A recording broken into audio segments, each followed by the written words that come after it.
जय हिंद friends, welcome back to your channel. स्वागत है एक बार फिर से आपके अपने इस यूट्यूब चैनल पर।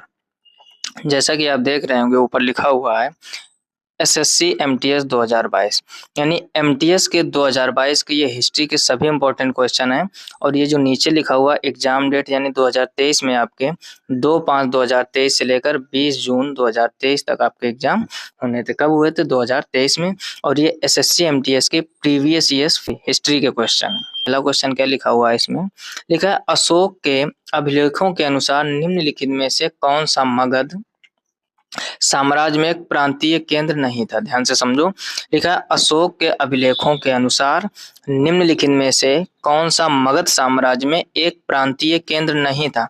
तो वो था आपका इंद्रप्रस्थ, यानी नहीं वाला पूछा गया। ध्यान से समझना बात को। कह रहा प्रांतीय केंद्र नहीं था, तो वो क्या था आपका? इंद्रप्रस्थ। ऑप्शन सी इसका सही हो जाएगा। नेक्स्ट क्वेश्चन देखिए, दूसरा नंबर लिखा हुआ है भारतीय राष्ट्रीय कांग्रेस का पहला अधिवेशन खालिस्तान में आयोजित हुआ था। यानी भारतीय राष्ट्रीय कांग्रेस के जो अधिवेशन हुए थे उसमें पहला अधिवेशन क्या हुआ? तो आपका हुआ था मुंबई में। ठीक, आसान क्वेश्चन है, सबको पता है लगभग। अगला क्वेश्चन लिखा हुआ है, तीसरा क्वेश्चन, खजुराहो के मंदिर किस राजवंश के दौरान बनाए गए थे? तो ये बनाए गए थे आपके चंदेल वंश के दौरान। कब बनाए गए थे? चंदेल, यानी जो खजुराहो के मंदिर हैं वो किस राजवंश के दौरान बनाए गए थे? तो वो चंदेल राजवंश के या चंदेल वंश के दौरान बनाए गए थे। नेक्स्ट क्वेश्चन देखिए, चौथा नंबर लिखा हुआ है दक्कन के मराठों द्वारा वसूले जाने वाले भू राजस्व के 25% को खालिस्तान कहा जाता था। यानी जो दक्कन के मराठा लोग थे उनके द्वारा जो वसूली होती थी, वसूले जाने वाले भू राजस्व के 25% को क्या कहते थे? तो वो लोग कहते थे 25% को चौथ, यानी 25% का मतलब हो गया चौथा भाग। इस वजह से वो लोग क्या कहते थे इसको? चौथ। आई होप आप पॉइंट समझ गए होंगे। नेक्स्ट क्वेश्चन देखिए, 5 नंबर लिखा है निम्नलिखित में से किसने सल्तनत काल के 2 मूल सिक्के चांदी का टका और तांबे का जीतर चलवाया था? ध्यान से समझो। कह रहा निम्नलिखित में से किसने सल्तनत काल के 2 मूल सिक्के, यानी सल्तनत काल में 2 मूल सिक्के, एक चांदी का टका जिसको कहते हैं सिल्वर टका या टंका, और तांबे का जीतल, तो ये किसने चलवाए थे? इल्तुतमिश ने। तो इसका ऑप्शन हो जाएगा सी, इल्तुतमिश ने। क्वेश्चन देखिए, 6 नंबर क्वेश्चन लिखा हुआ भारतीय राष्ट्रीय कांग्रेस के निम्नलिखित अधिवेशनों में से किस अधिवेशन की अध्यक्षता पहली बार एक महिला ने की थी? ध्यान से समझो, अच्छा पॉइंट है।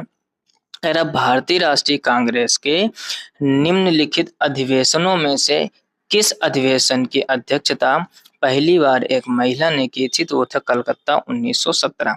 यानी कलकत्ता के 1917 वाला जो अधिवेशन था इसको एक महिला ने किया था। ऑप्शन ए इसका सही हो जाएगा। नेक्स्ट क्वेश्चन देखिए, 7 नंबर लिखा है मनुष्य के आरंभिक विकास के प्रागैतिहासिक काल को फिर लिखा सामान्यतः खालिस्तान के नाम से जाना जाता था। यानी मनुष्य के आरंभिक विकास के प्रागैतिहासिक काल को सामान्यतः किस नाम से जाना जाता था? तो उसको जाना जाता था पुरापाषाण युग के नाम से। किसके नाम से? पुरापाषाण युग, यानी ऑप्शन डी इसका सही हो जाएगा। नेक्स्ट क्वेश्चन देखिए, लिखा है 8 नंबर में वर्ष 1922 में गठित स्वराज पार्टी के अध्यक्ष कौन थे? तो स्वराज पार्टी के अध्यक्ष चित्तरंजन दास थे, सब लोगों को पता है। तो ऑप्शन देखिए चित्तरंजन दास, यानी पहला ऑप्शन सही हो जाएगा। ठीक, यानी वर्ष 1922 में गठित स्वराज पार्टी के अध्यक्ष कौन थे? चित्तरंजन दास। एक क्वेश्चन यहाँ से और बन सकता है कि चित्तरंजन दास ने जिस पार्टी का गठन किया उस पार्टी का नाम क्या था? तो वो हो जाएगा स्वराज पार्टी। एक क्वेश्चन और बन सकता है यहाँ से कि स्वराज पार्टी के अध्यक्ष चित्तरंजन दास से इन्होंने यह पार्टी कब गठित की? तब उसका आंसर हो जाएगा आपका 1922। एक क्वेश्चन से कितने टाइप के क्वेश्चन बन सकते हैं, आप सबकी तैयारी अच्छे से कीजिए, तभी आपकी तैयारी अच्छे से हो पाएगी। नेक्स्ट क्वेश्चन देखिए, लिखा हुआ है पट्टदकल में जैन मंदिर का निर्माण खालिस्तान वंश द्वारा करवाया गया था। तो ठीक, इसका किसने करवाया था? तो ये करवाया था राष्ट्रकूटों ने। ठीक है, यहाँ पर हम लिखे दे रहे हैं राष्ट्रकूट, आप अपने नोटबुक में लिख लीजिए या समझ लीजिए राष्ट्रकूट। यानी पट्टदकल में जैन मंदिर का निर्माण किस वंश ने? तो राष्ट्रकूट वंश द्वारा करवाया गया था। ठीक है, इसके ऑप्शन देखते हैं, नेक्स्ट स्लाइड में होंगे। ठीक है, तो ये इसके ऑप्शन है। देखो, पहला लिखा है चोल, दूसरा लिखा होयसल, लिखा है चालुक और फिर लिखा है राष्ट्रकूट। तो कौन सा ऑप्शन सही हो जाएगा? उधर ही हमने बता दिया था राष्ट्रकूट, यानी राष्ट्रकूट वंश ने करवाया था। नेक्स्ट क्वेश्चन देखिए, 10 नंबर लिखा है लखनऊ समझौते पैक्ट, यानी लखनऊ पैक्ट पर खालिस्तान के बीच हस्ताक्षर हुए थे। यानी जो लखनऊ समझौता हुआ था किसके किसके बीच हस्ताक्षर हुए थे देखते हैं। पहले लिखा है भारतीय राष्ट्रीय कांग्रेस और आर्य समाज, नहीं बिल्कुल गलत है। फिर लिखा भारतीय राष्ट्रीय कांग्रेस और मुस्लिम लीग, बिल्कुल सही, ऑप्शन 20 का सही हो जाएगा। यानी जो लखनऊ समझौता हुआ था आपका वो हुआ था भारतीय राष्ट्रीय कांग्रेस और मुस्लिम लीग के बीच, ठीक, तो ऑप्शन इसका 20 सही हो जाएगा। नेक्स्ट क्वेश्चन देखिए 11 नंबर, लिखा है गजनी के सुल्तान महमूद ने किस प्रसिद्ध भारतीय मंदिर पर लिखा है हमला किया था, ध्यान से समझो। गजनी के सुल्तान महमूद ने किस प्रसिद्ध मंदिर पर हमला किया था, तो सब लोग जानते हैं सोमनाथ मंदिर पर बहुत हुआ था, तो ऑप्शन देखिए कहीं है, जी बिल्कुल सी इसका सही हो जाएगा, सोमनाथ मंदिर गुजरात। अब देखो एक क्वेश्चन आपसे ये भी बन सकता है कि सोमनाथ मंदिर किस राज्य में है, तो उसका ऑप्शन क्या हो जाएगा, गुजरात। देखो क्वेश्चन जरूरी नहीं जो लिखा हुआ है एसएससी एमटीएस जैसे यहाँ पर लिखा है 2022 तो यही आएगा, क्वेश्चन कैसा भी घुमा सकता है। अब एक तो क्वेश्चन ये बन गया आपका कि गजनी के सुल्तान महमूद ने किस प्रसिद्ध भारतीय मंदिर पर हमला किया था, तो सोमनाथ मंदिर पर। सोमनाथ मंदिर कहाँ है, गुजरात में, तो दो क्वेश्चन आपसे बन सकते हैं। नेक्स्ट क्वेश्चन देखिए 12 नंबर लिखा है अर्थशास्त्र खालिस्तान द्वारा लिखा गया था, वेरी इंपॉर्टेंट क्वेश्चन है, बहुत बार एग्जाम में आ चुका है। अर्थशास्त्र का रचयिता चाणक्य है, ठीक, ऑप्शन सी इसका सही हो जाएगा।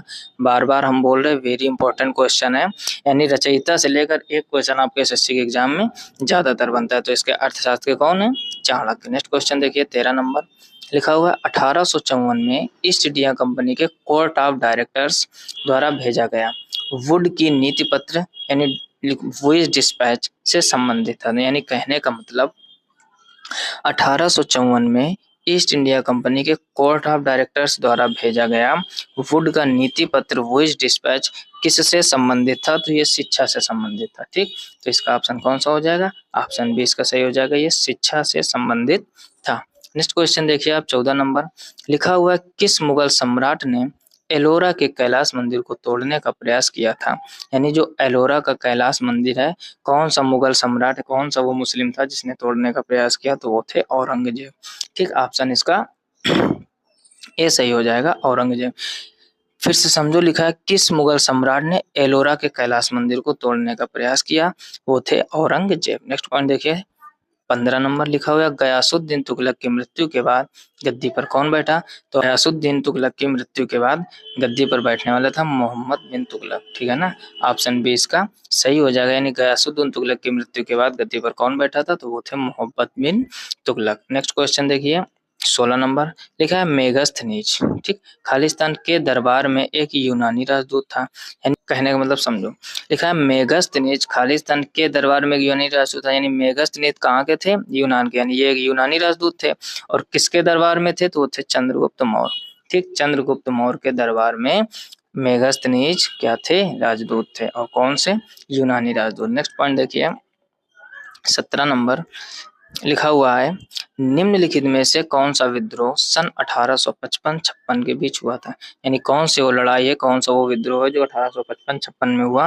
वो था संथाल विद्रोह, ठीक, इंपॉर्टेंट क्वेश्चन है ये भी, ऑप्शन ए इसका सही हो जाएगा, संथाल विद्रोह जो था वो आपका 1855-56 के बीच में हुआ था, ठीक। नेक्स्ट क्वेश्चन देखिए 18 नंबर लिखा हुआ है सिख सुधारकों द्वारा अपने धार्मिक स्थलों में धीरे धीरे फैल रही सामाजिक कुरीतियों को हटाकर उन्हें शुद्ध करने के लिए फिर खालिस्तान की शुरुआत की गई थी, फिर से पढ़िए, सिख सुधारकों द्वारा अपने धार्मिक स्थलों में धीरे धीरे फैल रही सामाजिक कुरीतियों को हटाकर उन्हें शुद्ध करने के लिए शुरुआत की गई थी, तो अकाली आंदोलन की, किसकी शुरुआत की गई थी, अकाली आंदोलन। जब आप क्वेश्चन मन से पढ़ोगे और आपने ढंग से तैयारी की होगी तो आपको ऑप्शन तुरंत समझ में आ जाएगा कौन सा, यानी अकाली आंदोलन की शुरुआत हुई थी। नेक्स्ट क्वेश्चन देखिए 19 नंबर लिखा है निम्नलिखित में से किस सामाजिक धार्मिक समुदाय की स्थापना, लिखा राजा राम मोहन राय ने की थी, इंपॉर्टेंट क्वेश्चन, और आपको पता भी होगा ब्रह्म समाज की स्थापना राजा राम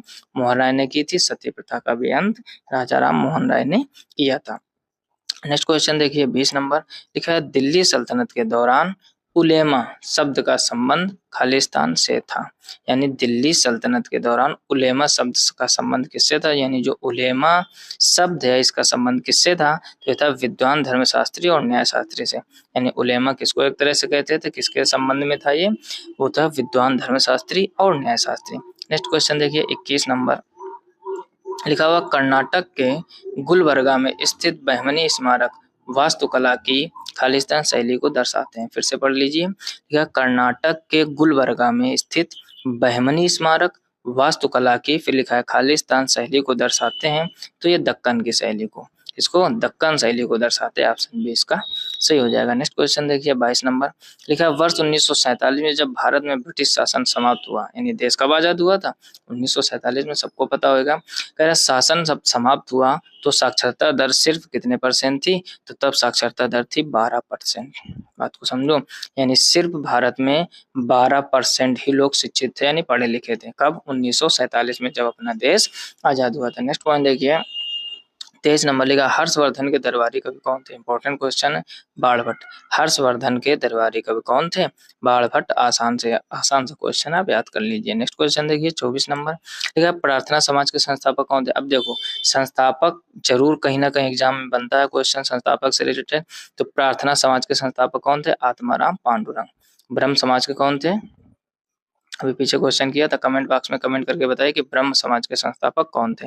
प्रार्थना समाज के आत्माराम पांडुरंग हो जाएंगे। नेक्स्ट क्वेश्चन देखिए 25 नंबर, लिखा है खालिस्तान में अपने मद्रास अधिवेशन में भारतीय राष्ट्रीय कांग्रेस ने भारत के संविधान का मसौदा, यानी ड्राफ्ट जिसको कहते हैं, तैयार करने के लिए एक सर्वदलीय बैठक आयोजित की थी। फिर से पढ़िए, यानी कह रहा है निम्नलिखित में से किस सन में, क्वेश्चन ऐसे समझिए, किस सन में अपने मद्रास अधिवेशन में भारतीय राष्ट्रीय कांग्रेस ने भारत के संविधान का समझौता तैयार करने के लिए एक सर्वदलीय बैठक आयोजित की थी? तो वो था आपका सन 1927। यानी यहाँ पर आप कितना लिख दीजिए? 1927 में अपने मद्रास अधिवेशन में, यानी मद्रास अधिवेशन कब हुआ था? 1927 में भारतीय राष्ट्रीय कांग्रेस ने भारत के संविधान का समझौता तैयार करने के लिए एक सर्वदलीय बैठक आयोजित की थी। नेक्स्ट क्वेश्चन देखिए 26 नंबर, लिखा हुआ है 1895 में अन्य भारतीयों के साथ महात्मा गांधी ने नस्लीय भेदभाव का विरोध करने के लिए खालिस्तान गठन किया था। यानी 1895 में अन्य भारतीयों के साथ महात्मा गांधी ने नस्लीय भेदभाव विरोध करने के लिए किसका गठन किया था? तो इन्होंने गठन किया नेटाल कांग्रेस। किसका गठन किया था? नेटाल कांग्रेस का क्वेश्चन है। 1895 में अन्य भारतीयों के साथ महात्मा गांधी ने नस्लीय भेदभाव का विरोध करने के लिए, जो नस्लीय भेदभाव उस समय चल रहा था उसका विरोध करने के लिए नेटाल कांग्रेस का गठन किया था। नेक्स्ट क्वेश्चन देखिए 27 नंबर, नेक्स्ट क्वेश्चन क्या लिखा हुआ है, किस युद्ध के कारण विजयनगर साम्राज्य का पतन हुआ था? Very very important question, Talikota का युद्ध। यानी जो तालीकोटा का आपका युद्ध हुआ था उसके कारण विजयनगर साम्राज्य का पतन हो गया था। नेक्स्ट क्वेश्चन देखिए 28 नंबर, लिखा हुआ है चंद्रगुप्त मौर्य के दरबार में यूनानी राजा सेल्यूकस निकेटस का राजदूत था। यानी चंद्रगुप्त मौर्य के दरबार में यूनानी राजा सेल्यूकस निकेटर, फिर उसके बाद में लिखा हुआ है मेगस्त का राजदूत था मेगस्थनीज। ठीक वही क्वेश्चन घुमा के पूछा गया, भाषा को पढ़ने का प्रयास कीजिए आप। लिखा है चंद्रगुप्त मौर्य के दरबार में यूनानी राजा सेल्यूकस निकेटर का राजदूत था, तो मेगस्थनीज, यही क्वेश्चन उधर पूछा गया था, थोड़ा सा घुमा दिया गया है। ठीक, नेक्स्ट क्वेश्चन देखिए 29 नंबर में, लिखा है महाबलीपुरम स्मारक खालिस्तान वंश स्थापत्य कला शैली में बनाए गए थे। यानी महाबलीपुरम जो स्मारक थे वो पल्लव वंश में। ठीक, आप यहाँ पर पल्लव लिख लीजिए, तब आपको थोड़ा अच्छे से समझ में आएगा। यानी महाबलीपुरम स्मारक पल्लव वंश स्थापत्य कला शैली में बनाए गए थे, तो ऑप्शन इसका सी सही हो जाएगा। नेक्स्ट क्वेश्चन देखिए 29 नंबर, लिखा है किस युद्ध के बाद अशोक ने भौतिक अधिग्रहण फिजिकल ऑक्युपेशन की नीति को त्याग दिया था? सब लोग जानते हो कलिंग युद्ध वेरी इंपॉर्टेंट था। यानी कलिंग युद्ध के बाद अशोक ने भौतिक अधिग्रहण की नीति को त्याग दिया था। ऑप्शन ए इसका सही हो जाएगा। नेक्स्ट क्वेश्चन देखिए 31 नंबर, स्वामी विवेकानंद के आध्यात्मिक गुरु कौन थे? बहुत ही इंपॉर्टेंट, रामकृष्ण परमहंस। ठीक, ऐसे याद रखिए, गुरु राम भी है इसमें, कृष्ण भी है, परमहंस, यानी राम कृष्ण। समझ गए ना बात को? राम ट्रिक बना लीजिए, स्वामी विवेकानंद के आध्यात्मिक गुरु कौन थे? यानी समझो आप, ठीक, भगवान राम को भी महान माना गया, भगवान कृष्ण को भी महान माना गया, तो राम कृष्ण दोनों वर्ड जुड़े हो वही स्वामी विवेकानंद के गुरु थे। ऐसे आप ट्रिक बना लीजिए, नहीं भूलोगे, रामकृष्ण परमहंस, इसका ऑप्शन डी सही हो जाएगा। नेक्स्ट क्वेश्चन देखिए 32 नंबर, लिखा हुआ बाबर ने महमूद लोदी और सुल्तान नुसरत शाह को, लिखा है 1529 में खालिस्तान के युद्ध में हराकर भारत में मुगल शासन की? तो सब लोग जानते हैं घाघरा का युद्ध था। कौन सा युद्ध था? यानी बाबर ने महमूद लोदी और सुल्तान नुसरत शाह को 1929 में घाघरा के युद्ध में हराकर भारत में मुगल शासन की स्थापना की। यानी क्वेश्चन देखो कितने यहाँ से बन सकते हैं। एक तो क्वेश्चन आपसे ये पूछा जा सकता है कि भारत में मुगल शासन की स्थापना किसने की, तो बाबर ने। ठीक, फिर कह रहा है महमूद लोदी और सुल्तान नुसरत को 1529 के घाघरा के यानी घाघरा के युद्ध में बाबर ने 2 लोगों को हराया, एक महमूद लोदी और एक सुल्तान नुसरत शाह। दूसरा पूछा जा सकता है कि घाघरा का युद्ध कब हुआ था, तो 1529 ईस्वी में। हर टाइप का आप क्वेश्चन तैयार कीजिए, यकीन मानो आप बहुत अच्छा एग्जाम करके आएंगे। नेक्स्ट क्वेश्चन देखिए 33 नंबर लिखा हुआ है, आगरा का किला 16वीं शताब्दी में फिर खालिस्तान द्वारा बनवाए गए लोकप्रिय मुगल स्मारकों में से एक है। यानी आगरा का किला जो 16वीं शताब्दी में फिर खालिस्तान दिया द्वारा बनवाए गए लोकप्रिय मुगल स्मारकों में एक है, तो अकबर। यानी जो किले वगैरह हैं आगरा के, वो किसने बनवाए थे, अकबर ने। यानी आगरा का किला ऑप्शन है इसका सही हो जाएगा। आगरा का किला 16वीं शताब्दी में अकबर द्वारा बनवाए गए लोकप्रिय मुगल स्मारकों में से एक है। नेक्स्ट क्वेश्चन देखिए 34 नंबर लिखा हुआ, निम्नलिखित में से बंगाल के किस गवर्नर जनरल ने सती प्रथा को गैर कानूनी घोषित किया था। यानी बंगाल के किस गवर्नर जनरल ने, यानी बंगाल के वो गवर्नर जनरल थे जिसने सती प्रथा को गैर कानूनी घोषित किया था, तो वे थे आपका विलियम बेंटिंक। ठीक, लॉर्ड विलियम बेंटिंक इनको पूरा नाम बोलते हैं, तो विलियम बेंटिंक। नेक्स्ट क्वेश्चन देखिए 35 नंबर लास्ट क्वेश्चन लिखा हुआ, निम्नलिखित में से कौन अकबर के बाद भारत में मुगल वंश के सिंहासन पर बैठा।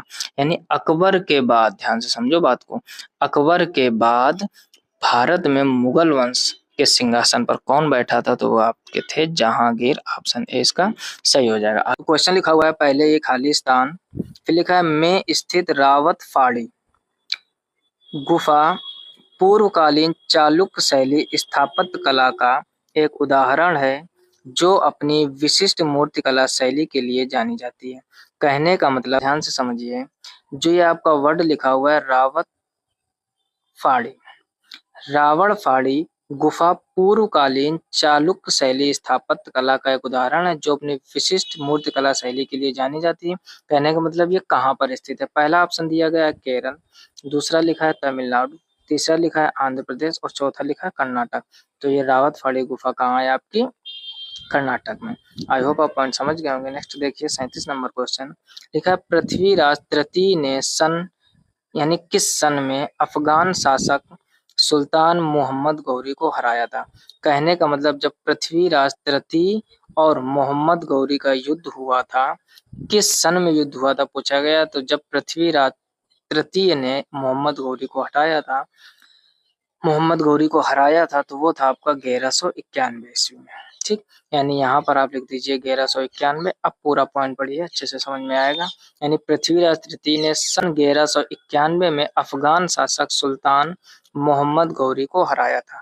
यानी अगर आपसे पूछा जाए कि 1191 के युद्ध में जब पृथ्वीराज तृतीय और मोहम्मद गौरी का युद्ध हुआ था, तो उसमें कौन जीता था, कौन हारा था, तो पृथ्वीराज तृतीय की जीत हुई थी और मोहम्मद गौरी हार गए थे। ठीक, कैसे भी क्वेश्चन घुमाकर पूछा जा सकता है। नेक्स्ट क्वेश्चन देखिए 38 नंबर लिखा है, वायसराय करजन ने फिर खालिस्तान दिया में बंगाल का विभाजन किया। यानी वायसराय जो करजन था किस सन में उसने बंगाल का विभाजन किया, तो 1905 में। ठीक, इंपॉर्टेंट क्वेश्चन है और एसएससी में कई बार एग्जाम में आ चुका है।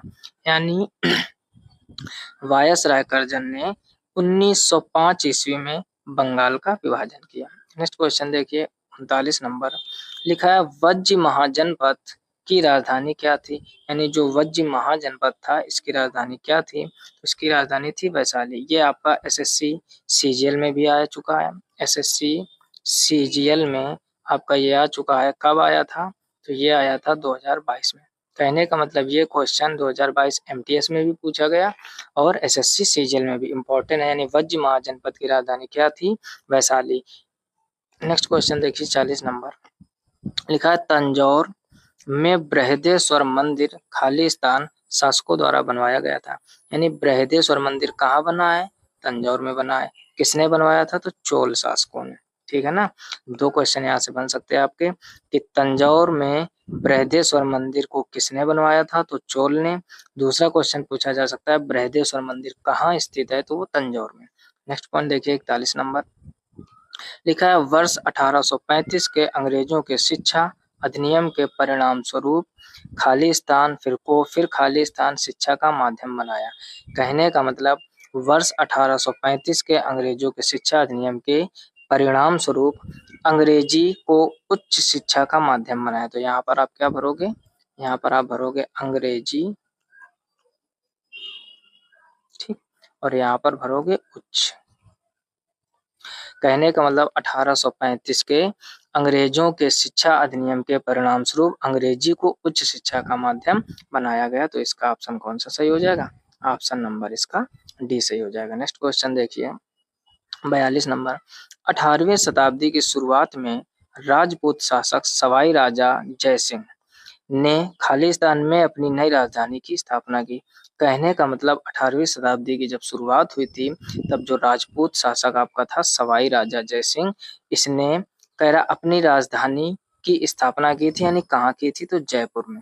ठीक, राजस्थान की राजधानी क्या है, जयपुर। यानी 18वीं शताब्दी की शुरुआत में राजपूत शासक सवाई राजा जयसिंह ने खालिस्तान में अपनी नई राजधानी की स्थापना की, तो वो था जयपुर, यानी जयपुर में अपनी नई राजधानी की स्थापना की। नेक्स्ट क्वेश्चन देखिए 43 नंबर, लिखा तत्वबोधिनी सभा खालिस्तान की स्थापना देवेंद्र नाथ टैगोर ने किस वर्ष में की थी। कहने का मतलब तत्वबोधिनी सभा की स्थापना किसने की, एक क्वेश्चन यहाँ से ये बन सकता है, तो देवेंद्र नाथ टैगोर। कंफ्यूज मत होना कि रविंद्रनाथ टैगोर दे दे और आप उसको सही कर दो। देवेंद्र नाथ टैगोर ने तत्वबोधिनी सभा की स्थापना की, कब की, 1839 में। दो क्वेश्चन आपके एग्जाम में बन सकते हैं। पहला, तत्वबोधिनी सभा की स्थापना किसने की, तो देवेंद्र नाथ टैगोर ने, कब की, 1839 में। नेक्स्ट क्वेश्चन देखिए आप 44 नंबर, लिखा है निम्नलिखित में से किस पल्लव शासक के शासनकाल में वेनसांग ने पल्लवों की राजधानी कांची का भ्रमण किया था, तो वो था नरसिंह वर्मन प्रथम। ठीक है ना, कहने का मतलब कह रहा है निम्नलिखित में से किस पल्लव शासक के शासनकाल में वेनसांग ने पल्लवों की राजधानी कांची का भ्रमण किया था, तो नरसिंह वर्मन प्रथम। इसका ऑप्शन ऐसे ही हो जाएगा। नेक्स्ट क्वेश्चन देखिए 45 नंबर, लिखा हुआ है वर्ष 1905 में बंगाल के विभाजन के बाद अंग्रेजों द्वारा आधिकारिक कारण क्या दिया गया। कहने का मतलब वर्ष 1905 में बंगाल के विभाजन के बाद अंग्रेजों द्वारा आधिकारिक कारण क्या दिया गया था, तो वो था आपका प्रशासकीय सुविधा। ऑप्शन सी इसका सही है। यानी वर्ष 1905 में बंगाल के विभाजन के बाद अंग्रेजों द्वारा आधिकारिक कारण क्या दिया गया था, तो प्रशासकीय सुविधा। नेक्स्ट क्वेश्चन देखिए 46 नंबर, लिखा है सातवाहन का सबसे महत्वपूर्ण शासक खालिस्तान था। यानी सातवाहन का सबसे महत्वपूर्ण शासक कौन था, तो वो था गौतमीपुत्र श्री सातकर्णी। ठीक, ऐसे आप ध्यान रखो, एक ट्रिक बना लीजिए। इसमें देखो लिखा है सातवाहन और इसमें लिखा है सातकर्णी, यानी गौतमीपुत्र श्री सातकर्णी। सातवाहन का सबसे महत्वपूर्ण शासक कौन था, तो गौतमीपुत्र श्री सात करनी है। ऐसे आप याद रखो, इसमें भी सात है और इसमें भी सात है। ठीक, एक ट्रिक बना लीजिए जिससे आप भूलोगे नहीं। नेक्स्ट क्वेश्चन देखिए 47 नंबर, लिखा है भगत सिंह और बीके दत्त ने खालिस्तान को केंद्रीय विधान परिषद में बम फेंका था। यानी भगत सिंह और बीके दत्त ने कब केंद्रीय विधान परिषद में बम फेंका था, क्वेश्चन ये, तो ये 8 अप्रैल 1929 को। ऑप्शन डी इसका सही हो जाएगा।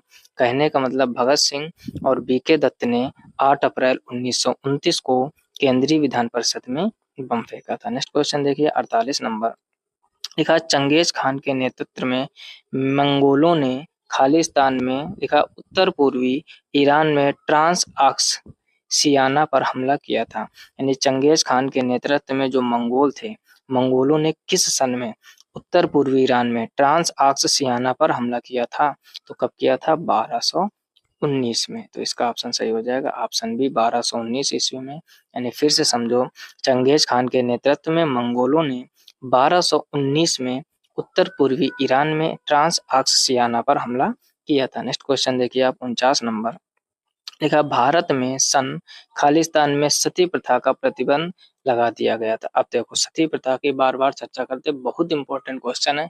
सती प्रथा का अंत राजा राम मोहन राय ने किया था। ब्रह्म समाज की भी स्थापना इन्होंने की थी। कह रहा किस सन में, तो 1829 में। इंपॉर्टेंट क्वेश्चन है। यानी भारत में सन 1829 में सती प्रथा पर प्रतिबंध लगा दिया गया था। इसके पहले क्या होता था, सती प्रथा का मतलब होता है कि जिसके हस्बैंड की डेथ हो जाए उस महिला को उसी के पति के साथ में जिंदा जला दिया जाता था, उसी की चिता में बांधकर। इसको कहते थे सती प्रथा। इतना घटिया नियम बना हुआ था, जाने कितनी महिलाएं इसका शिकार हुई। यानी पहले के जमाने में जब सती प्रथा लगती थी, जब सती प्रथा यानी 1829 के पहले, तब जो व्यक्ति मर जाता था उसकी महिला को यानी उसकी पत्नी को उसकी चिता में जिंदा बांधकर जला देते थे। लोगों का मानना था कि ये अभागन हो गई है। इतना खराब नियम चल रहा था, इसको खत्म किसने किया? राजा राम मोहन राय ने। महिलाओं के लिए या सबके लिए, हम लोगों के लिए एक तरह से वो भगवान हो गए। ठीक ऐसे ही बिल्कुल भी ये नियम नहीं चलने चाहिए थे जैसा कि पहले हो रहा था। और ये लोग क्या करते थे, कई सारे जब ये काम किया जाता था तो जब चिता जलाई जाती थी, बहुत सारे बैंड बाजा ढोल नगाड़े बजाए जाते थे, बहुत आवाज में खूब ढेर सारा शोर किया जाता था, ताकि उस महिला की चीख लोगों को ना सुनाई दे। आप खुद समझ रहे होगे बात को। जब भी कोई व्यक्ति जिंदा जलाया जाएगा, बेशक वो नियम हो, बेशक वो रीति रिवाज चलते हों, लेकिन क्या व्यक्ति, आप ये समझो, क्या उसकी चीखें नहीं निकलेंगी? तो जब जलाया जाता था तो वो चीखती थी, चिल्लाती थी महिलाएं, लेकिन किसी को कोई फर्क पड़ने वाला नहीं है, क्योंकि भारत में अंधविश्वास शुरू से चलता आया है, आज भी चल रहा है। कहीं कहीं खत्म हो गया है, कहीं कहीं आज भी चल रहा होगा। आई होप आप हमारी बात को अच्छे से समझ पा रहे होंगे। कहने का मतलब, इतना शोर किया जाता था, इतना ढोल नगाड़े बजाए जाते थे, ताकि उसकी चीखें लोगों को ना सुनाई दे और जब तक वो मर न जाए। आई होप आप पॉइंट समझ गए होंगे। तो ये थी क्या? सती प्रथा। इसको कब खत्म किया? 1829 में। बहुत इंपॉर्टेंट है, तभी बार बार ये क्वेश्चन बनता है। नेक्स्ट क्वेश्चन देखिए आप, क्या 50 नंबर लिखा है, सन 1568 में चित्तौड़ पर अकबर का कब्जा होने के बाद खालिस्तान ने उदयपुर की स्थापना की। कहने का मतलब, सन 1568 में चित्तौड़ पर अकबर का कब्जा होने के बाद, यानी 1568 में चित्तौड़ पर कब्जा किसका हो गया? अकबर का। क्वेश्चन बन सकता है, ध्यान से समझो कि चित्तौड़ पर अकबर ने कब कब्जा किया? तो 1568 में। फिर कह रहा है कि बाद खालिस्तान ने उदयपुर की स्थापना की, यानी किस व्यक्ति ने फिर उदयपुर की स्थापना की? तो व्यक्ति हैं वो आपके कौन? राणा उदय सिंह। यानी राणा उदय सिंह ने उदयपुर के, अब देखो उदय उदय, अब काफी क्वेश्चनों में आपने देखा होगा कि क्वेश्चन का आंसर भी उसी में कहीं ना कहीं छिपा होता है। जैसे इसमें लिखा है उदयपुर की स्थापना, तो उसने अपने नाम से किया, राणा उदय सिंह। कब किया? 1568 में चित्तौड़ पर जब अकबर का कब्जा हो गया था उसके बाद में। ठीक, आई होप आप पॉइंट समझ गए होंगे।